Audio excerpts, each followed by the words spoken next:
On va prendre encore un autre exemple. Il y a ça quand j'ai où? On va prendre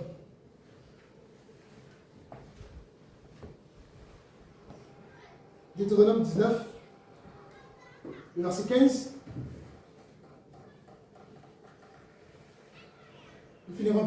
On finit bientôt. Hein. Deutéronome 19, le verset 15. 9, c'est 15. 19, le verset 15. 19, oui. Un seul témoin ne suffira pas contre un homme pour consacrer un crime ou un péché, quel qu'il soit. Un fait ne pourra s'établir que sur la déposition de 2 ou de 3 témoins. Lorsqu'un faux témoin s'élèvera contre quelqu'un pour l'accuser d'un crime, les 2 hommes en constatation comparaîtront devant l'Éternel, devant les sacrificateurs et les juges alors en fonction. On va s'arrêter là. Donc ici, c'est une loi qui fait partie des lois civiles. Donc ici, c'est une loi sur les témoins dans un procès. C'est-à-dire que lorsque vous avez un problème avec quelqu'un, il faut un témoin, suffisamment de témoins. Là, il n'y aura pas de justice, il n'y a pas suffisamment de témoins. Est-ce que vous comprenez? Un peu comme ici, n'importe qui peut aller voir le juge, la juge, dire on m'a fait ceci. Mais est-ce qu'il y a des témoins? Vous comprenez? Est-ce que tu as des preuves de ce que tu viens de dire? C'est un peu comme ça. Donc voilà, il y a beaucoup de choses à dire, mais en ce qui concerne donc la parole de Dieu, il faut faire très très attention à ne pas rentrer dans la tradition. C'est pas parce que c'est écrit dans la parole qu'il faut le faire. Parce que les choses ont changé. Un peu comme l'a dit tout à l'heure, regardez ce que la Bible dit. Le Saint-Esprit me donne un verset rapidement. Regardez ce que la Bible dit. Aujourd'hui, à notre temps, nous sommes dans le livre de Romains 12. Merci Seigneur. Le verset 8 rapidement.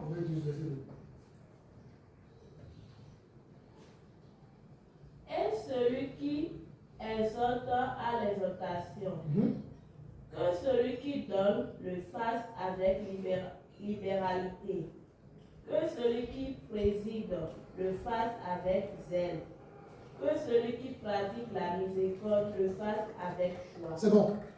Ce que celui qui donne avec quoi? Libéralité.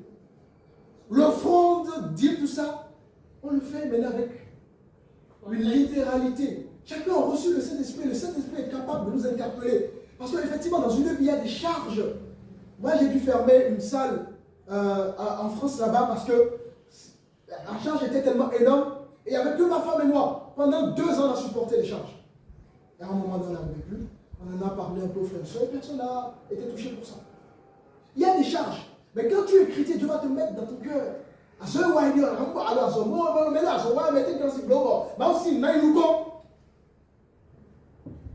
Et tu donnes librement. Le Saint-Esprit te convainc. Tu es touché.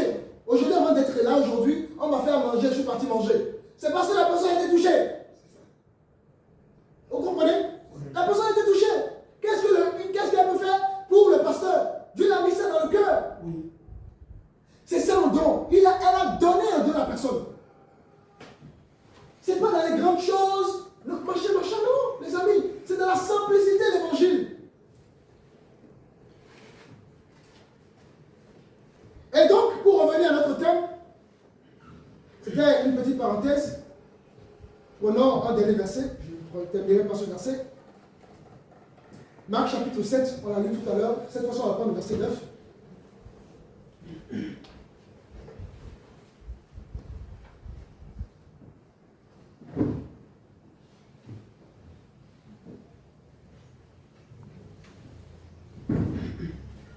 Marc chapitre 7, le verset 9.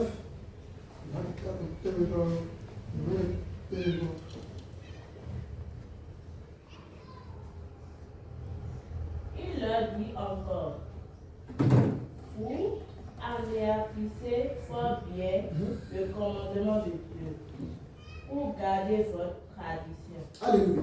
Donc, Alléluia. Amen. Les traditions annulent les commandements de Dieu. Wow. Oh Seigneur, merci de nous libérer ce soir.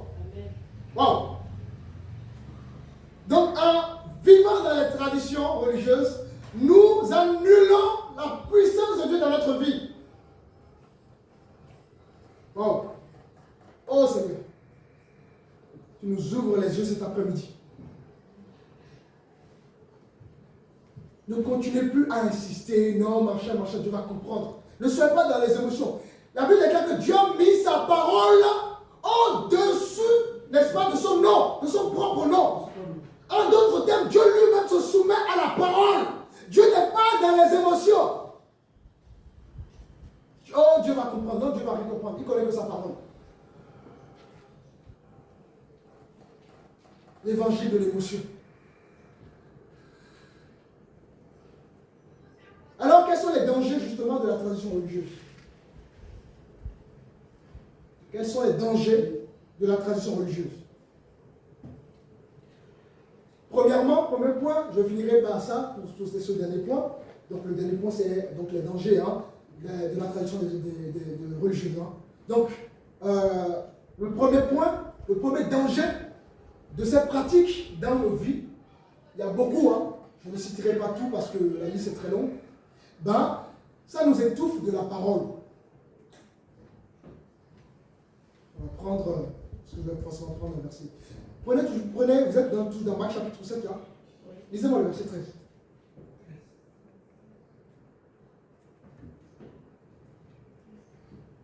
Premier danger, ça nous étouffe de la parole. Marc 7, le verset 13. Annulant ainsi la parole de Dieu par votre tradition que vous avez établie. Et vous faites beaucoup d'autres choses semblables. Donc ça étouffe la parole, ça annule la parole. Vous avez vu? Attention, ça annule la parole de Dieu dans notre vie. Et c'est grave. Or, cette parole, c'est elle qui nous sauve. Ensuite, en vivant dans la tradition, ça bloque les révélations du Saint-Esprit. Nous sommes dans... Vous savez que... Pourquoi les Juifs se sont passés à côté de Jésus? Vous savez pourquoi? Parce qu'ils étaient focalisés sur la loi. Ils n'ont pas vu Jésus venir. Et quand Jésus arrive, ils n'ont pas su que c'est le Messie. Pourtant, ils ont lui étudié, attendu longtemps. Entre le dernier chapitre de Malachie et Matthieu, il s'est passé plus de 4 siècles de silence. Mais quand le Messie arrive, ils ne l'ont pas reconnu. Parce qu'ils étaient dans la tradition. Et donc ça empêche de recevoir une révélation. Tu te conformes à ta vie, il n'y a plus d'évolution, c'est la routine, c'est le confort. Mais non, mon frère. Tous les jours, tu dois expérimenter quelque chose avec Dieu. Le jour où tu n'expérimentes pas, quelque chose avec Dieu, c'est qu'il y a un problème. Moi, Dieu me surprend tous les jours. Si y a une journée, Dieu ne me surprend pas, je me sens mal. Je sens que le problème, c'est à mon niveau, ce n'est pas au niveau de Dieu. Et je commence par piocher ce que je n'ai pas pu faire. Et là, je me rends compte tout de suite que, ah d'accord, c'est ça. C'est comme ça, mes amis. Parce que Dieu n'est pas le Dieu de la routine. Il est le Dieu du renouvellement.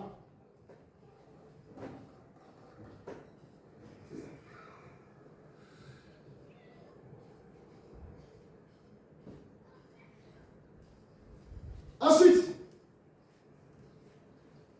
quand on est dans cette tradition religieuse, n'est-ce pas, ça nous rend froid. Ça nous rend, comment dirais-je, on n'a plus le zèle. On n'a plus la vision. On perd de vue Christ qui est la tête de l'Église. On perd même les promesses que nous avons reçues. Même si ça fait 10 ans. La Bible déclare que ce que Dieu dit, n'est-ce pas, la main de Dieu finit toujours par réaliser cela. Dieu n'est pas le fils de l'homme pour mentir. Quand Dieu dit quelque chose, il le fait. Mais comme on est dans la tradition, on se refroidit. Ah, ça fait 5 ans, 10 ans, 20 ans qu'on m'a parlé de ceci. Ah oui, c'est normal. Tu n'es plus connecté à Dieu. Alléluia. Amen. Regardez ce que la Bible dit. 2 Timothée chapitre 3. Le verset 5.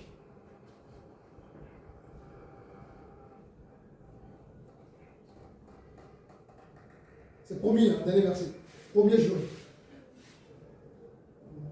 Ayant l'apparence de la pitié, mais reniant ce qui en fait la force. Voilà. Beaucoup sont dans l'apparence, mais renient ce qui en fait la force. Qu'est-ce qui en fait la force? La parole. Même beaucoup sont dans l'apparence, dans l'hypocrisie, dans la duplicité. Vraiment, que le Seigneur libère le peuple. Amen. Amen. Et donc voilà ce que le Seigneur m'a mis à cœur de vous partager. N'est-ce pas? Il y a beaucoup de choses, on aura certainement le temps dans le temps, on abordera d'autres aspects bien évidemment. Et donc le Seigneur est bon et merveilleux. Et nous bénissons le Seigneur pour sa parole qui nous libère ce soir, qui nous a affranchis. Et au travers de cette parole qui nous touche, nos vies sont restaurées, nos maladies s'enfuient. Je dis bien, nos maladies s'enfuient devant la parole de Dieu. Amen. Dieu dit à quelqu'un aujourd'hui que ta maladie n'a plus, n'est-ce pas, à résister à la parole.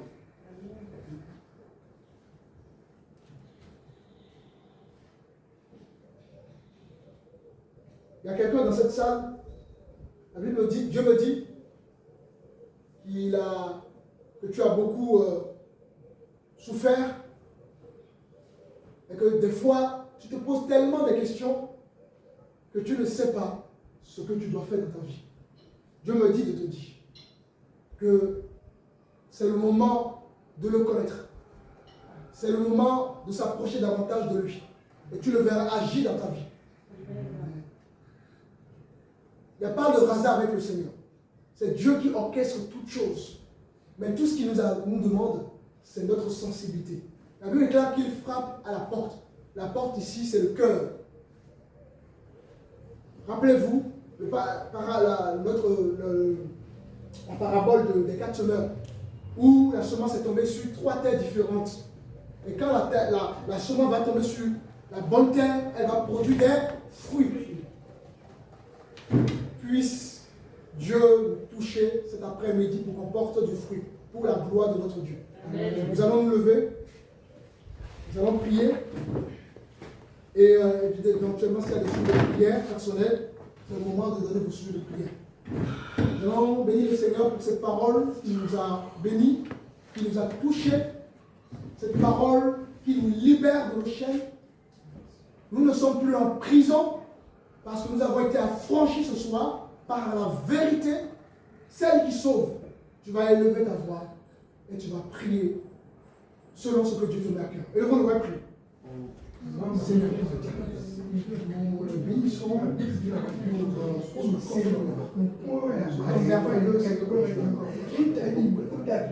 Ce soir, nous avons encore reçu Père de ta part. La parole qui nous libère. La parole qui nous délivre. La parole qui nous sauve de l'ignorance. La parole qui nous amène de gloire en gloire. La parole qui nous fait briller. Ta parole, oh Jésus, qui nous affranchit. Merci Père d'avoir affranchi ce soir ton peuple. Merci Père d'avoir encouragé ton peuple. Merci Père d'avoir restauré le cœur. Par ta présence, nous partons de ce lieu tout en étant renouvelés. Nous partons de ce lieu tout en étant encouragés. Nous partons de ce lieu tout en étant fortifiés. La Bible dit que l'ennemi ne vient que vous voler, vous dérober et vous détruire. Ce soir, nous récupérons tout ce que l'ennemi nous a volé. Ce soir, nous récupérons tout ce que l'ennemi nous a dérobé. Notre grâce, notre persévérance, notre foi, nos convictions, notre sincérité. Nous récupérons ces choses dans le nom de Jésus. Nous récupérons notre vie de prière. Nous récupérons notre foi véritable assise sur ta parole. Nous récupérons véritablement ta parole qui nous libère.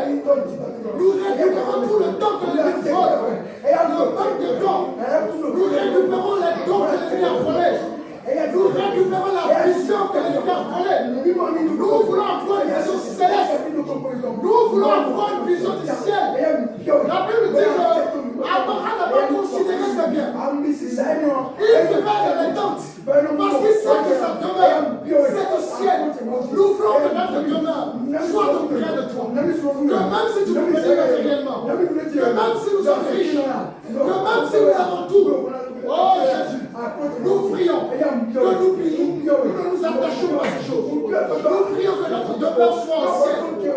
Nous prions que le ciel soit notre vie, que le ciel soit notre conduite, que le ciel soit notre développement.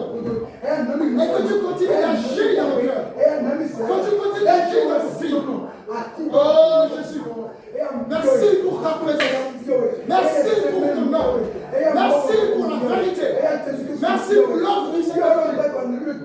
Dans nos vies, tu es merveilleux.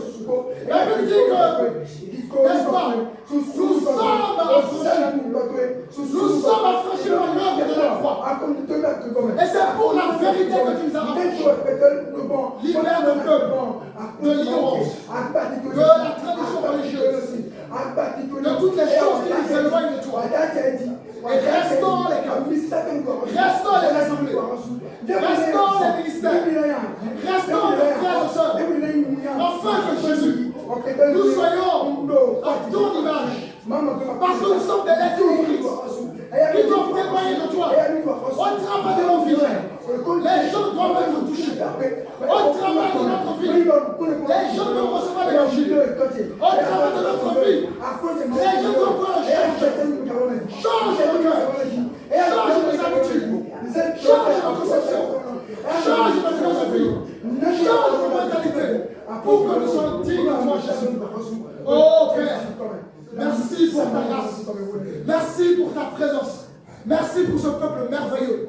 Seigneur, bénis ce peuple abondamment, qu'il ne manque de rien, que tous ceux qui sont malades, Seigneur, je prie pour que la guérison règne dans nos cœurs, parce que c'est pour nos blessures, pour nos maladies, que tu as été, n'est-ce pas, à la croix.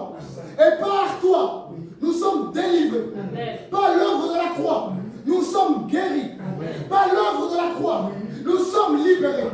Par l'œuvre de la croix, nous sommes affranchis. Par l'œuvre de la croix, il n'y a plus de malédiction. Fini, n'est-ce pas, toutes les influences spirituelles dans nos vies. Tous les liens familiaux, je les brise dans le nom du Seigneur. Oh Jésus, que tous ceux qui sont sous une condamnation, que ce soit sous une condamnation de la langue, sous une condamnation familiale, sous une condamnation de la société, ce soir je brise les liens. Ce soir, je les appelle à une nouveauté de vie. Ils vivront une autre vie parce que tu serais avec eux. Tu serais leur guide, leur soutien, leur appui, leur sécurité dans le nom de Jésus. Amen. Oh my God. Merci pour ta présence. Alléluia. Y a-t-il d'autres sujets de prière? Est-ce qu'il y a d'autres sujets de prière? Oui, j'ai un sujet de prière. Oui. J'ai besoin que le Seigneur m'ouvre une porte, la bonne porte pour le travail. Je suis en charge de travail actuellement. Que le Seigneur me conduise à la place qu'il m'a préparée. Amen. Nous prions pour notre frère Steve et le roi de prier. Seigneur, Seigneur Jésus-Christ, tu es bon, tu es merveilleux, Seigneur. Tu connais toutes choses, Seigneur. C'est toi qui as créé ce monde, tout ce qui est là, Seigneur. Dieu Tout-Puissant, nous voulons, Seigneur Jésus-Christ, remettre la situation, Seigneur Tout-Puissant, à tes pieds, Seigneur. Oh mon Dieu, ta parole déclare, Seigneur Jésus-Christ, que l'homme gagnera avec son pain la sueur de son front. C'est ta volonté que nous faisons. C'est ta volonté, Seigneur. Éclaire les paroles, choisis par Seigneur Jésus-Christ. Mon Dieu, moi je sais que tu m'as préparé une place, Seigneur Jésus. Dieu Tout-Puissant, ce travail, je travaille avec beaucoup de Seigneur. En m'épanouissement, en étant bien, Seigneur, en mon service, là où je serai, Seigneur. Oh Dieu Tout-Puissant, fais grâce, Seigneur, mon Dieu.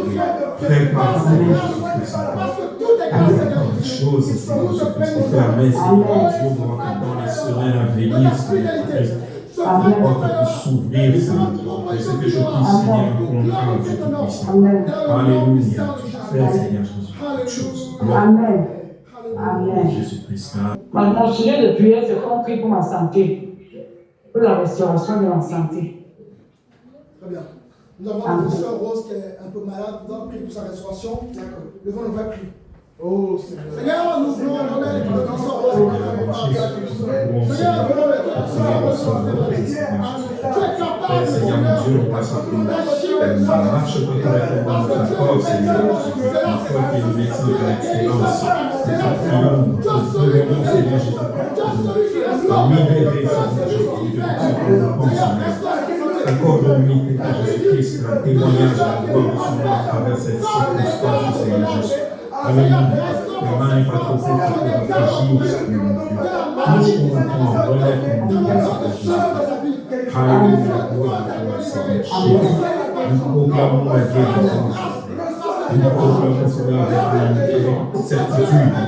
Parce que tu es un Dieu capable. Tu es un Dieu de miracles. Tu es capable de tout. En tout temps, les miracles que tu as fait hier, tu peux les faire aujourd'hui et tu les feras encore demain, Seigneur Jésus. Amen. Dieu, roi, ce fardeau, Seigneur Jésus. Toi glorifié. Au nom de Jésus. Amen. Gloire à toi, Seigneur. Amen. Amen. Amen.